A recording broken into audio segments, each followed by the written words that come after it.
And I call my mom in Southern Illinois, and they have never been wealthy a day in their life. And I said, if I end up needing help with rent, will you help me? Like, do you know how hard a phone call that is to make? You know, like, they're like, oh, we're so proud of our doctor lawyer. And I'm like, well, I may have to do none of that for a few minutes to save my sanity. And my mom, God bless her, was like, welcome to Docs Outside the Box podcast. This is your official show, looking inside the minds of cutting-edge and innovative doctors. Think you'll find these stories in any medical textbook? Sorry. You're getting real life insight from men and women pushing the envelope beyond medicine. Ordinary doctors doing extraordinary things. Let's start now with your host, Dr. Nee Darko.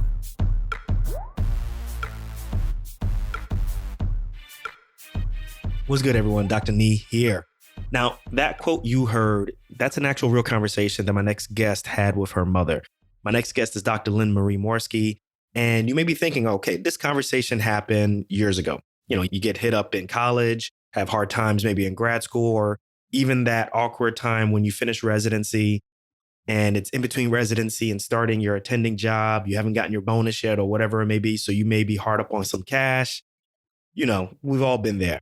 But actually, this conversation happened between my guest and her mother months ago, right? And let's take a step back to add some context. Dr. Lynn Marie has been on this show before. She was on episode 125, and I introduced you all to her because she is the host of the Quit Happens podcast. She is formerly trained in family medicine and sports medicine and has really taken pride in letting everybody know that you really can quit your way to happiness and to a more fulfilled life. So she quit practicing in sports medicine and was pretty much in a non-clinical position at the VA. She was hosting her podcast. She was coaching folks on quitting strategically. And then also in that episode, we got a chance to really learn about her non-traditional path into becoming a physician, starting in the tech industry, becoming a doctor, and then becoming a lawyer. And then the rest is history. Check out episode 125. It's a really good episode. This is all to say that since that time, from episode 125 to now, a lot has changed since she came on this show. And I asked her to come back on this show really to talk about the transition that has occurred in her career and in her life, mainly because I think that we all can learn from this. So some notable things are she doesn't work at the VA anymore. She has started a new podcast. The links will be in the show notes. And now she's a medical liaison in the cannabis industry, right? It's a big deal. So she's making decisions still that are right for her, but she's really open and honest and letting us know that there's a lot of uncertainty, fear, and even some insecurity around all of this. And we say this, but this has shown not to deter her so far. She's really handled this well. I really want you all to use this as a blueprint to help you with transitioning in whatever field you need to be. So I know that there is a lot of you all right now who might feel like you're in a similar situation where you might be feeling trapped in your job. You might feel like you need a change, feel like you can't talk to anyone. There's no one really out there for you. But this episode really is for you, okay? In my mind, I'm thinking maybe hearing something like this, hearing what someone else is going through will help you also. So it's not just about being a doc outside the box and going on TV and starting your own products and so forth. Sometimes it's just thinking outside the box in terms of how to make yourself happier, how to give yourself some more space and some time so that you can have the ultimate impact that you want to have on society. So on this episode, we're going to get real. I applaud Dr. Morski for coming on, sharing. We really need to do this more. So look, let's get on with this episode. Let's get this. Without further ado, Dr. Lynn Marie Morski. Dr. Lynn Morski from Quit Happens podcast. You were just on my podcast a couple of weeks ago, but we're bringing you back to talk about some new things, new changes that are happening in your life. What's up? What's good? lots of things. I'm really glad to be back chatting with you because our last episode was like one of the most fun episodes I've ever recorded of anything. So yeah, I've gotten a lot of people writing me back. Seriously, a lot of people have written back saying that they discovered me through this podcast or through that episode that we recorded. They were shocked at, your lifestyle and found it really refreshing. So I'm wondering if you got some feedback from listeners, on your end, people who want to quit their, I definitely their 9 did. to 5. So, well, I was at the Brave Enough conference over the weekend, which was like almost 450 female physicians. And one of them wrote to me on Facebook and she said, because I spoke at the conference and she's like, as you were telling your story, I was like, why does this sound so familiar? And then I realized I just heard you on Docs Outside the Box. Oh, okay. Awesome. There you go. Yeah.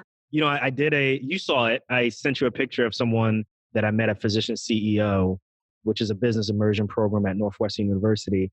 And she came up and she said that, she listens to your podcast all the time. She would love to meet you. So that's when I took that picture and I sent it to you and you're like, who the hell is this? That's not exactly what I said. But I know what you was thinking though, right? Who the hell this is? Why he sending me this picture? I hope he didn't give her my phone number.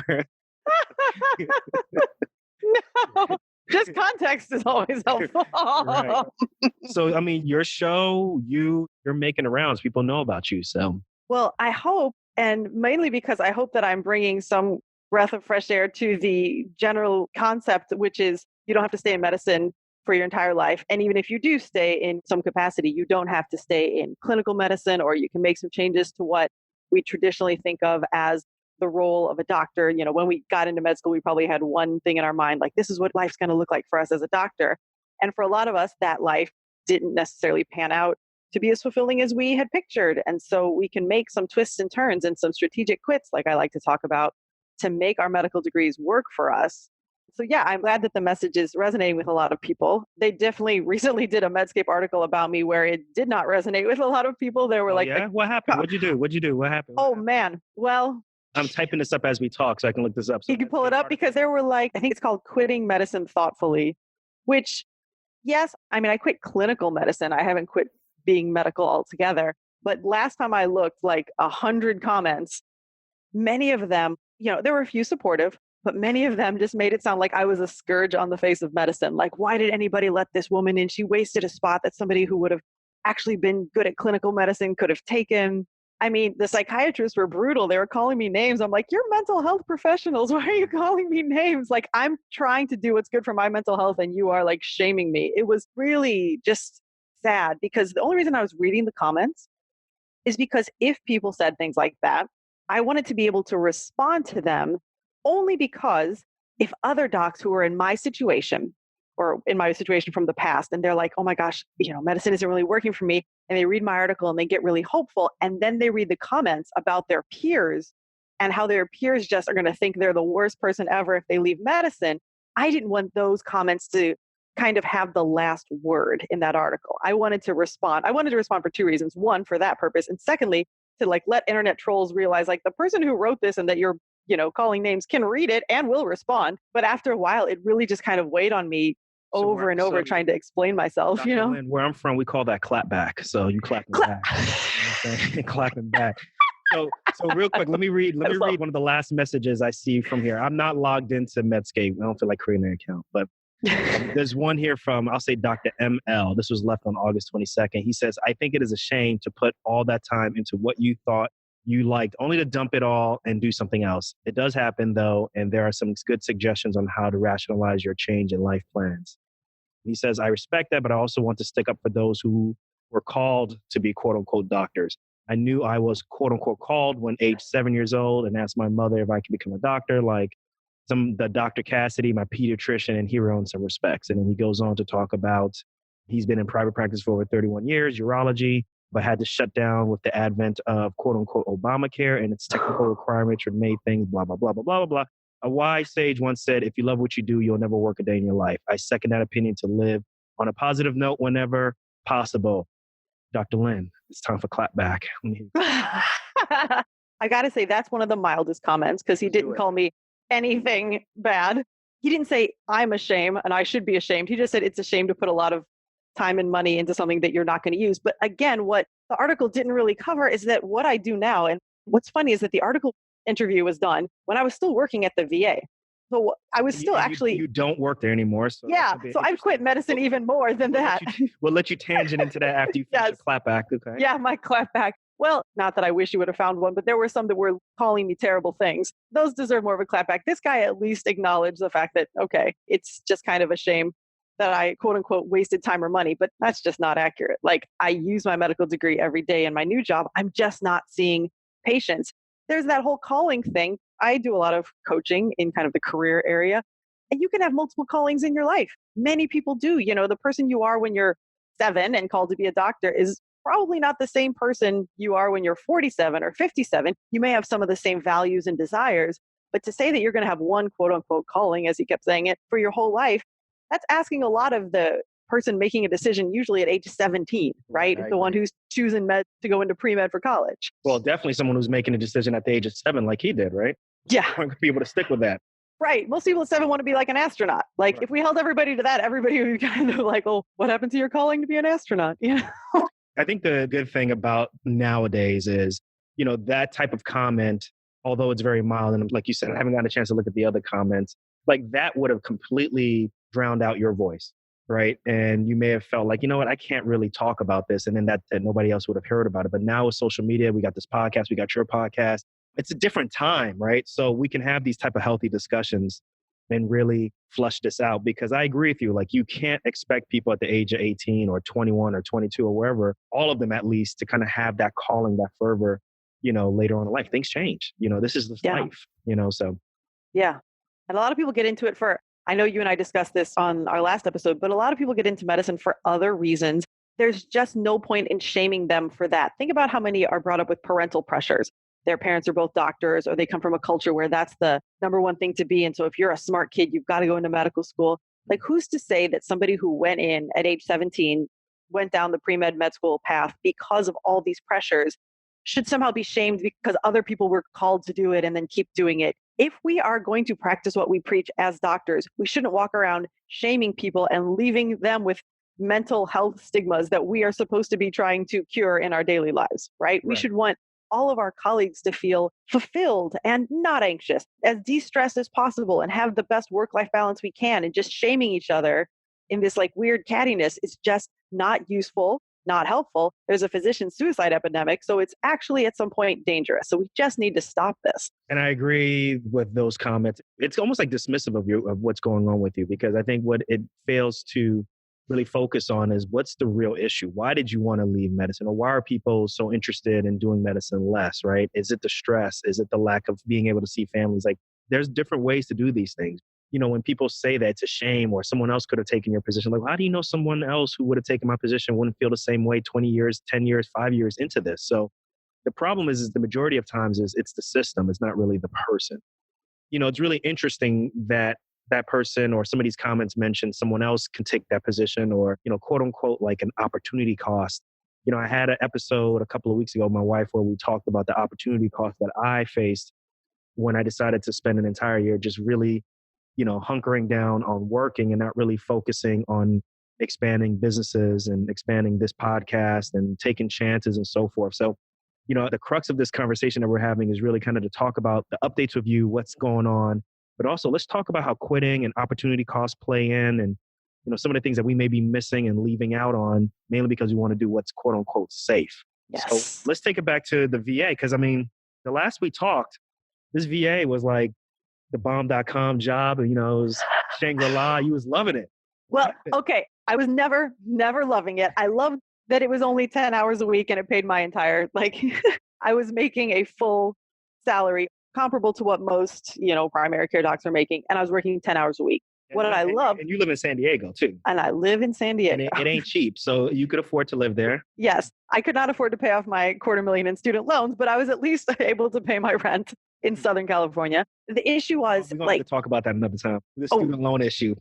Yes. I'll talk about it all day long. I know everybody's like, Darko, shut up and let her talk. My bad. Sorry. It's okay. I love nothing more to be interrupted to remind me that I'm so much in debt. My bad. It's okay. You and I have done different things with our debt. I really admire yours. I just couldn't pull it off. Opportunity costs. Like, yes, I got to make my own schedule, and it was not that many hours a week, and I didn't have call, and I didn't have a pager, and there was no follow-up. And this is a reason that a lot of people blasted me on Medscape, is I said it was a barely medical position, by which I meant it didn't have any of the things that most medical positions have, which is all those things I just mentioned: pager, call, follow-up, writing prescriptions. There was no writing prescriptions. Like, I was essentially just taking a history. Occasionally I would make a diagnosis, doing a little physical, and then they got benefits. So as far as things that I, on the medical list, there weren't too many of them. So it was tolerable. However, there were two parts of it that were very difficult for me. One was the fact that as a compensation and pension doctor, like I'm hearing just the worst. Like just come and tell me the worst of everything. There's never like, oh, I get a follow-up appointment where somebody's doing better. Like it's just tell me all the bad things that happened, many of them in war. So that's already a very heavy patient conversation that I'm always having. And the second thing is there was definitely a layer of like middle management that wasn't that easy to work with. I'm hoping none of them listen to your show, but that's just the case.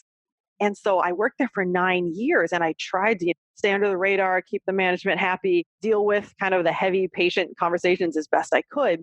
What I didn't realize, and here's the thing, in my quitting talks, I always tell people like, here's the way to prepare for a strategic quit. You prepare your health and your finances and your relationships before you leave. Preferably you have a backup job, all of those things. If you don't have a backup job, you should have some financial runway.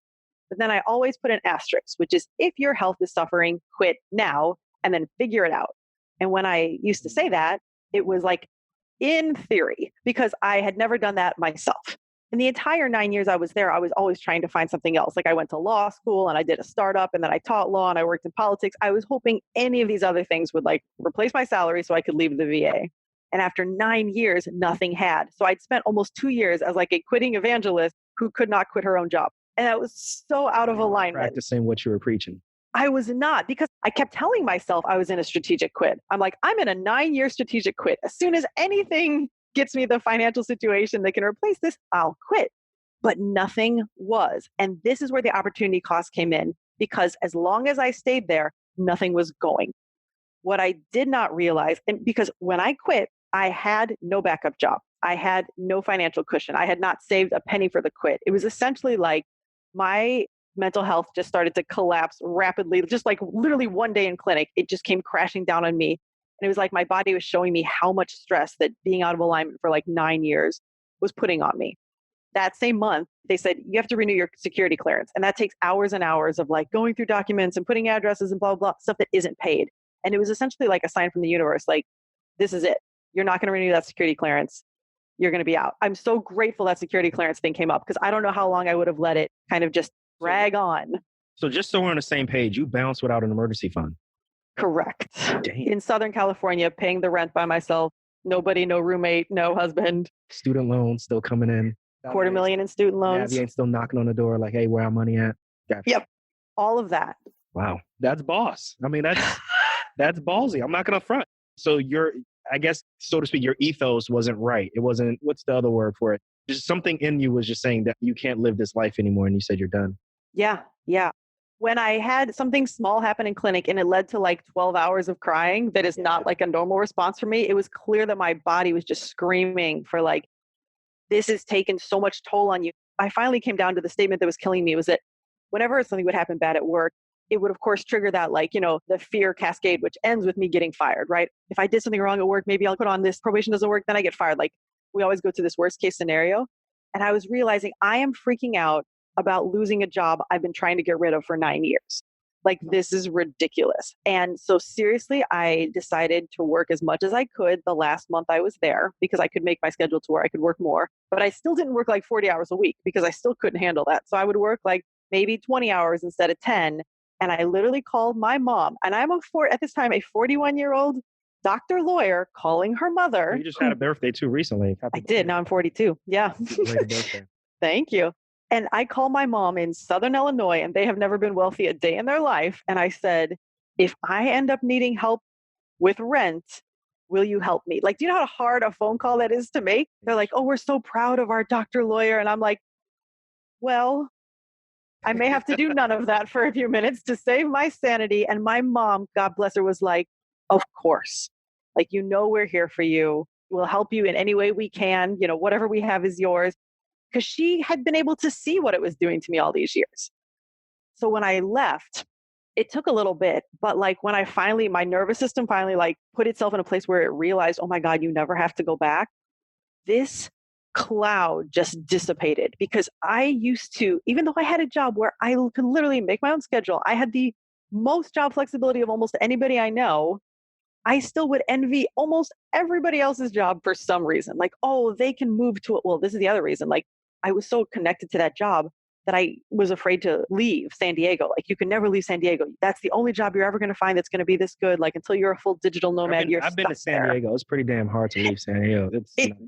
Yeah, there's that. But it's like, I wanted the option, like, say I, met some amazing man in some other city. It's like, no, I can't leave the VA. That's like the best job. It's the only thing that's ever going to pay my bills. It was just this scarcity mindset over and over. When I finally left, I realized, oh my God, I can live anywhere. I can work from anywhere. I'm free. And the second that I was, because I was not just working in a job that was out of alignment, I was working for the federal government. So that kind of limited my ability to talk about things like medical cannabis or even like CBD, things that are up and coming, or psilocybin, things that I know work and that I would love to talk about. But since I was a federal employee, I couldn't say a thing about it. And I almost felt like my silence was a violation of the Hippocratic Oath, because if I'm going to first do no harm, but I'm okay with opioids and not like medical cannabis, that seemed harmful to me. And I felt like my hands were tied in what I could talk about. And like, as a very outspoken person who's, if you haven't noticed, really into destigmatizing things like quitting, etc., like, for me to not be able to talk about something was also super out of alignment. So the minute I got out, this is what happened. And this is what I want everybody to understand if they have like paid no attention to the rest of it. The thing is, opportunities, like when I was still under the purview of the VA, all I could see as my way out was a medical science liaison. That's it. That's the only thing that I thought I could do that was going to make enough money and that wasn't going to require seeing patients. That's what I did. It's like, in that month where I was still working, I was like desperately trying to get a medical science liaison position. And let me tell you, pharma was desperately. What is a medical science liaison? Oh, okay. It's kind of like drug reps, except they're doctors. And so they tell other doctors about the drug. They're not selling it. They're just educating other doctors, because they can obviously speak to the effects on a level that drug reps who haven't gone through med school can't. Mm-hmm. Okay, got it. It's a well-paying job. It's very well sought after, but extremely competitive. And it's one of those jobs where you have to know somebody to get in, because otherwise you have to have a ton of experience. And like, it didn't matter that I had like 14 years experience as a doctor and a legal degree. They were just like, no, like every door was comically shut in my face, which is great, because I didn't really want to work for pharma. That was another job that was going to be out of alignment. But the fact that once I got out of the VA and I was starting to search for these jobs, I put it into LinkedIn, like medical science liaison, and one of them popped up and it said cannabis medical science liaison. Exactly. You should see Nee's face. And I was like, yeah, like this is something that I would believe in, because I would be doing the kind of job that I hear is, it's well paying and it's fulfilling because you're just talking to other docs. But it would be about, by the way, I don't even smoke pot. Like, it's not even my jam. But I just know that, there's a lot of things that CBD and cannabis can help, and docs aren't generally educated on that. And I was like, oh my gosh, if I could just like learn about these medicines and then spread the word about this instead of some like XYZ pharmaceutical, that'd be amazing. But then that got me started down the route of like, hold it, there's probably a lot of opportunities in the cannabis industry that I'm not looking at. And then also it got me the idea of like, hold it, there are a lot of things that doctors aren't taught about in medical school that I could help destigmatize and fill in those gaps too. And so none of that would I ever have even seen had I not been like kind of scrambling through job listings, but also with the open mind that like, now that I'm not a federal employee, a whole lot more things are available to me. And so that was the opportunity cost of me just staying. And also like the openness that I have once I was no longer under this cloud of the VA has made networking so much easier, because my personality has changed. I was already kind of like friendly to start with, but now I like don't have any little kind of like chip on my shoulder of being out of alignment, that the connections have just tripled. Like, networking just flows in. It's a completely different world. I could never have predicted it prior to doing it. So it's amazing how like you left something that was really safe. You decided to go ahead and take that jump. And then all of a sudden, all of these opportunities started presenting to themselves, whether you made them yourselves or, through word of mouth. It's really interesting that it sounds like that's what's been happening to you. Oh, absolutely. Like, I can't tell you the amount of opportunities that have just like flowed in since then. And it's one of those things where, I don't know if you have read these, but there are all these like money mindset books. Like, one that I read was called like, You Are a Badass at Making Money. It's part of the, yeah. Right. And I grew up poor. And so I did not have a great money mindset. My money mindset was like, scarcity, hold on to it. There'll never be enough. You're never going to be rich. And that book tells you, like, just relax and know that money is abundant and that it'll keep flowing to you. Jen Sincero. Yes. Mm-hmm. I did that. I was like, okay, correct. I have maybe like a month and a half of runway. Like, that's about how long I could have gone with no money. And in there, I just had to relax. And then miraculously, I like made a post on Facebook saying that I wanted to start a podcast, something called the Plant Medicine Podcast, educating doctors and patients about all these different plants, CBD, marijuana, psilocybin, ayahuasca, all of those. I just happened to say, hey guys, what do you think is a good name? Well, a CBD company owner who's a Facebook friend of mine I've never even met in person said, I own a CBD company. I want to sponsor your podcast and I want to pay you to make videos for us. What? Yep. Damn. There was a month of income. Docs Outside the Box? Right. I know.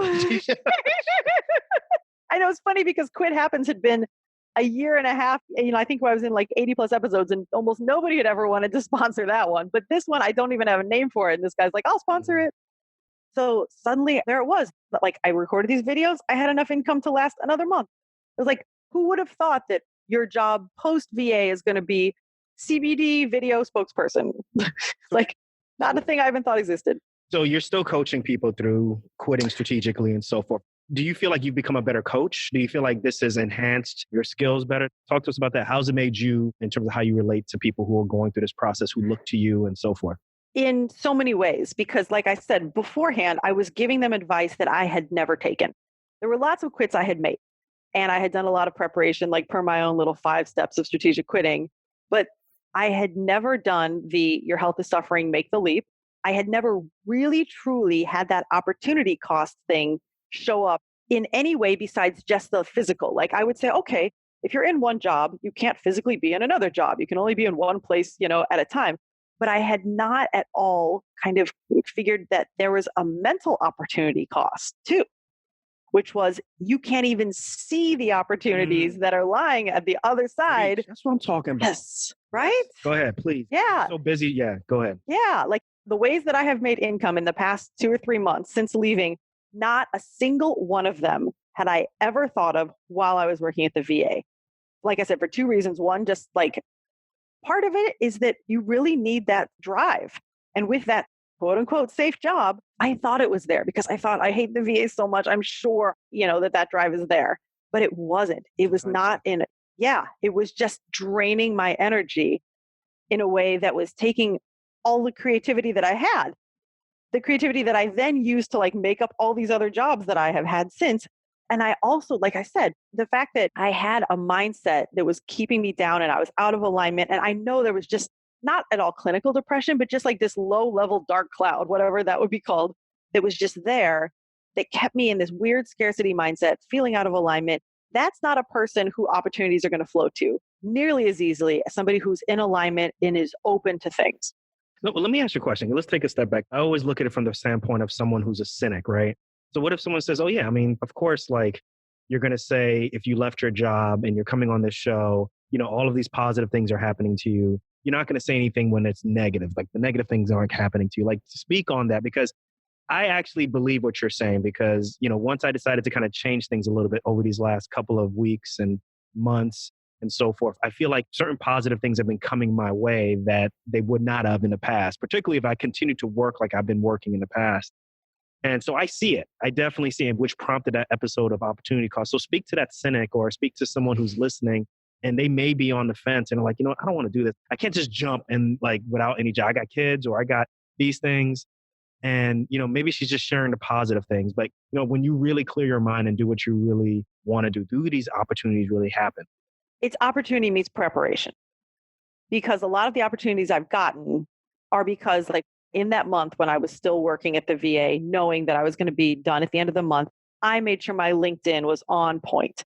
I started You did the work. I did the work, right? You can't just quit and then expect things are going to be great, especially if you haven't also done like some internal investigation of what matters to you. And like, I knew what mattered to me. What mattered to me was like trying to destigmatize plants or destigmatize anything. Like at the time I was working for Herp Alert, which I still am, which is like destigmatizing some herpes. Like there's all kinds of things I was happy to destigmatize, but I had to already know those. But can you? What'd you say?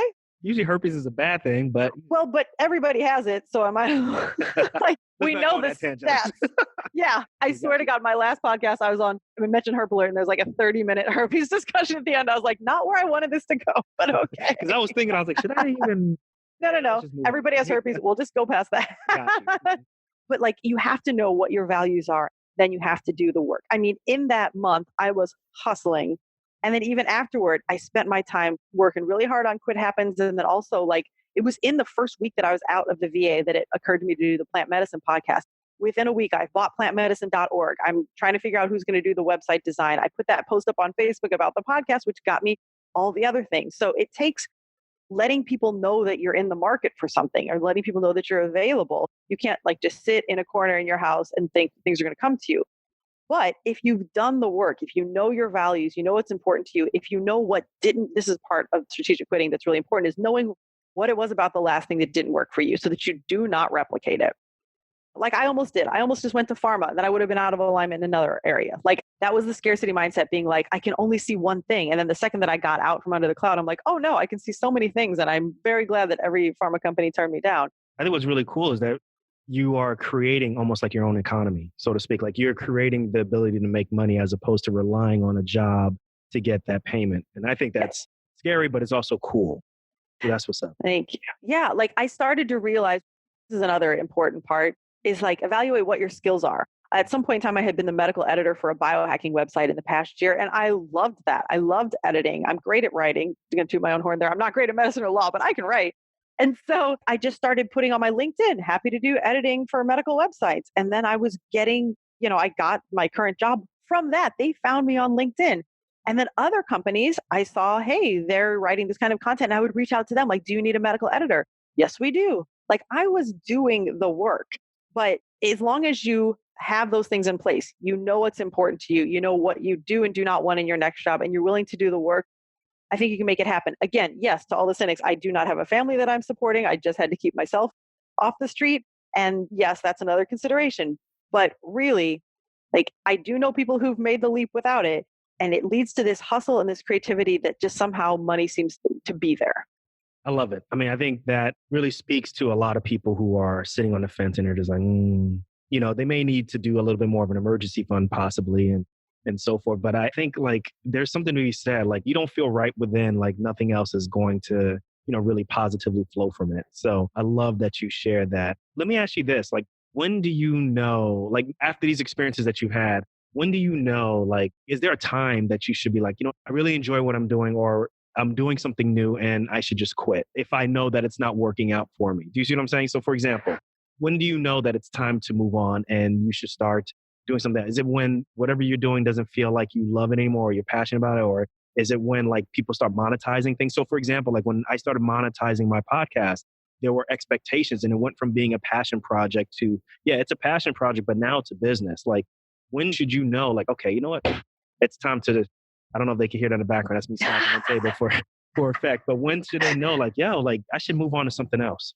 When that joy is gone and it's replaced by anxiety or restlessness or boredom, or when the majority of the tasks that are required to do that are more of a chore than they are joyful. Like somebody once told me, like, you found the right job if the worst of all of your tasks is still neutral. Like you don't hate doing any of the tasks. Like the lowest down task you have to do, like on a podcast, like let's just say that, for example, you really hate uploading the podcast to Libsyn or whatever. If that's the worst thing you do in your week as a podcaster, and it's totally doable, like it doesn't give you a bunch of stress, then you've done a great job picking out, if you're a doctor and the worst thing of your day is like writing notes, but it only takes you an hour and you don't really mind it that much, great. Like, but if the worst parts of your job leads you to like want to pull out your hair and they keep you up at night, and like for me, as I know I told the story on yours, is that I was like tachycardic every time I had to go into clinic.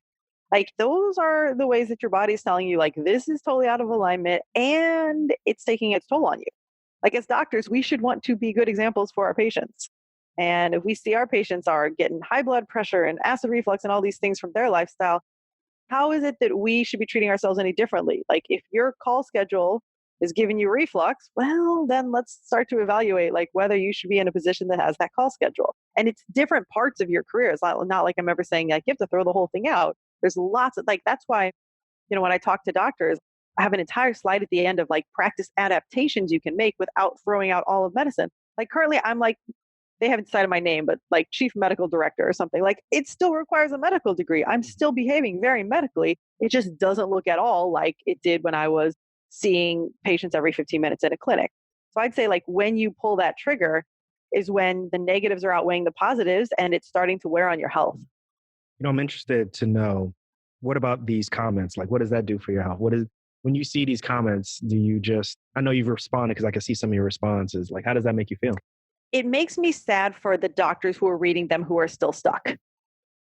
If you've done any personal development, and docs, everybody listening to this, if you haven't yet, just do some personal development, find some mindset training, this and that, because I am well aware that every person writing those comments is miserable in their job. Why else are you taking it out on me? If you're totally happy in your job and you read a Medscape article about somebody who isn't happy in their job, you probably think, oh, I'm bummed that she spent that time being unhappy. I'm glad she found something else, right? Who is making those comments? It's the people who are essentially, and I had this conversation with Dr. Mike Wu Ming from Bootcamp MD when he was on my podcast. Yeah.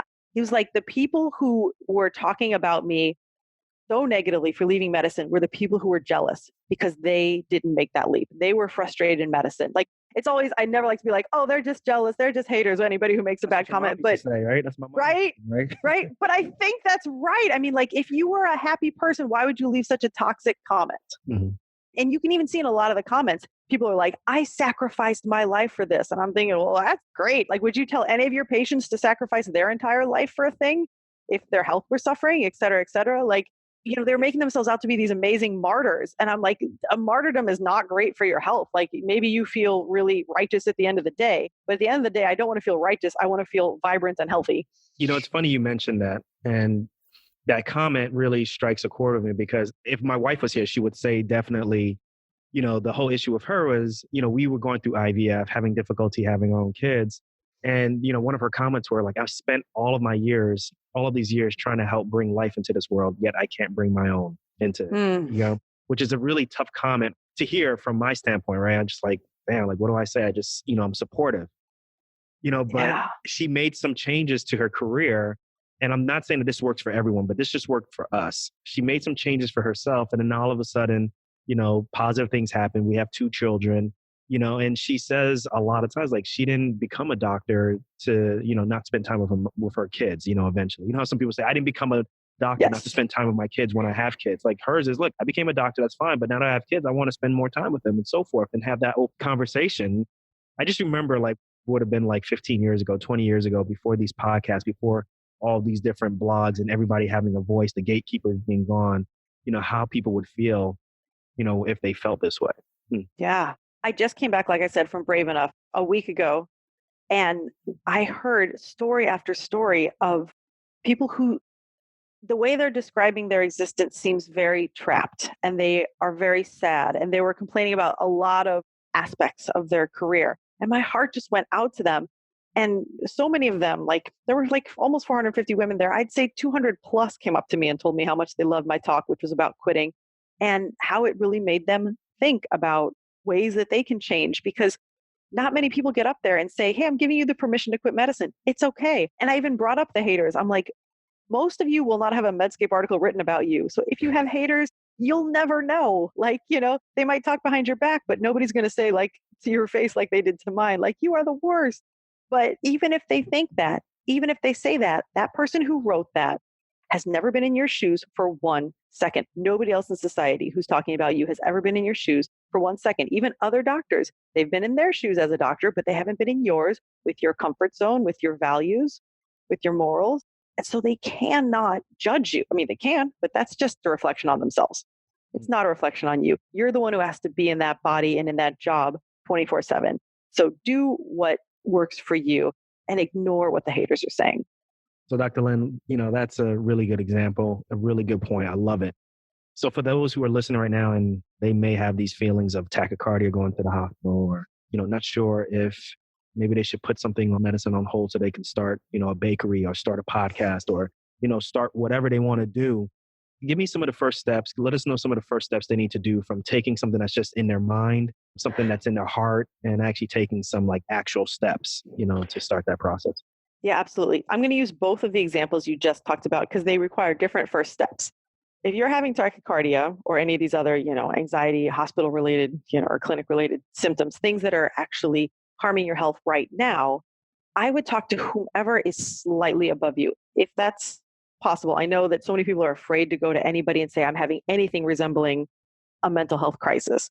But hopefully physician wellness is getting acknowledged as more of a thing that we need to keep, or else we're not going to keep our physicians. So go to the person above you and express that. When I was in my sports medicine fellowship and I was having these problems, I went to my very supportive fellowship director. I said, I'm having this, like this is not for me. And we worked out a plan. We finished out the year as many football games. Like he can just take away just little things that were causing me anxiety or causing me just stress because I didn't have any free time to do my things. He didn't make me go to away football games, or he didn't make me go to bowl games. Like, great, fantastic. Little things that you can make so that you stop hurting your health as much while you keep making the rest of it quit. It's pretty awesome. He was if you are totally receptive, and that's like what I said to the women over the weekend is like, if you go to your boss or your, whoever's in charge of your workplace and you tell them you're having difficulties and they're not at all receptive, then it's time to start looking for another place, because you have to work for a place that believes in you as a person and cares about you as a person and not as a number, a resource, a provider or whatever. If on the other hand, you want to leave because you want to start that bakery and your job isn't necessarily harming you, but you have these other things you want to do, then the first step is to start actually planning, like work out a schedule in your regular job, if it's possible, to where you have time to work on the other thing, and then start investigating. If you know what it is, great. Start looking into like, what does it take to open a bakery? And if you don't know what it is and you just feel like there's an entrepreneurial spirit calling you, then start lists like I did, which is like a list of things you're good at next to a list of things that you like to do. Often there's these other two, which is like a list of things that can help the world and a list of things that can make money. And there's like a Venn diagram that has each of those, and like whatever's in the center is supposed to be what you're doing. But, use one of those techniques if you're not sure what it is that is next for you, or get a coach and they can help you talk through it. And like what I love to do with clients is they'll say, okay, I think I want a job like this.